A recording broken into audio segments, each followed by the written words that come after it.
Hello hi friends. ఈరోజు నేను చపాతీ చేస్తున్నానండి. ఎలాగ చపాతీ చేస్తాను కదండి, చిన్న వీడియో తీసుకున్నాను. చపాతీలు సాఫ్ట్గా రావాలంటే మనం కలిపే విధానంలో ఉంటుందండి. చపాతీ ఆశీర్వాద్ గోధుమ పిండిలోని నేను కొంచెం సాల్ట్, కొంచెం ఆయిల్, కొంచెం జీరా వేసుకొని కలిపేసాక అప్పుడు కొంచెం కొంచెం వాటర్ వేసుకొని కలపాలండి. గట్టిగా కాకుండా కొంచెం లూజుగా కలుపుకోవాలన్నమాట. కొంచెం వాటర్ యాడ్ చేయాలి లూజుగా కావాలంటే. లూజుగా చేశాక మరీ ఎక్కువ లూజుగా కాదండి, చేసుకొని కలుపుకోవాలన్నమాట.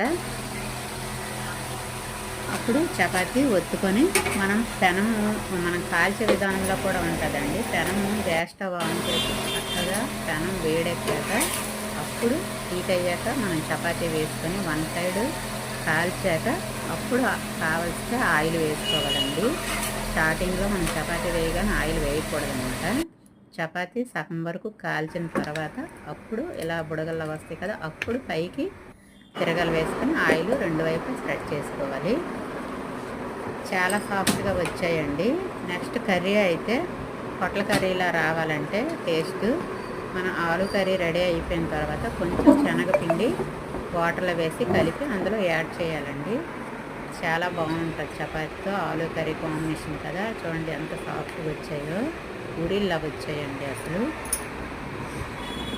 మరి మీరు కూడా ట్రై చేసేయండి. Okay bye friends. నచ్చితే లైక్ చేయండి, సబ్స్క్రైబ్ చేయండి. Okay thank you. నెక్స్ట్ వీడియోలో కలుద్దాం. Bye bye.